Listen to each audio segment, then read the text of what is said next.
Well, tell me, what was going through your head at the time? 2 or 3 weeks prior to that, I'd seen somebody looking in the window of the house that he was in front of. Was he white or black? Black. And the guy that lives there, I know he's actively watching. He's Caucasian. Okay.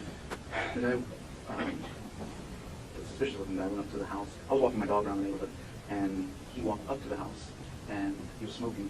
And I'm sorry, he wasn't smoking at the time. He turned around, and he saw me walking my dog. So he lit a cigarette and leaned up against the wall, pretending like he lived there. Mm-hmm. And so I walked past him, and I called my emergency. And I got under a streetlight, and they asked me if I could see where he went, or if he went inside the house. I said no. And they said, can you get to where you can see him? I said, I really don't want to move there. Oh, and they needed the address. And I don't know, my adrenaline was rushing, 1,000 things went through my mind. I gave them what I thought was my address. I wrote it down in the 1900 building instead of 1400. And when I walked to see the address, I saw the end of the house, and he was at the side of the house looking in the window. He looked at me, he threw his cigarette out, and then ran out back.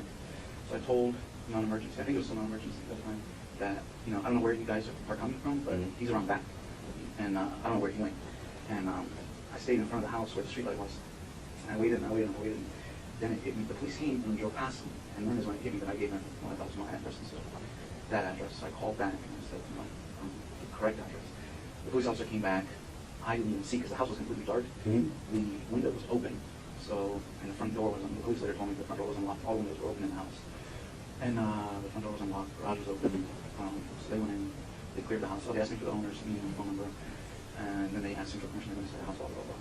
Then the next week, not at that building, but the next building on the end unit, the guy I saw broke in, apparently stole a laptop, from what I understand, ran off, but one of the maintenance guys saw him and was able to give the police the direction of where he was going. And he was actually arrested.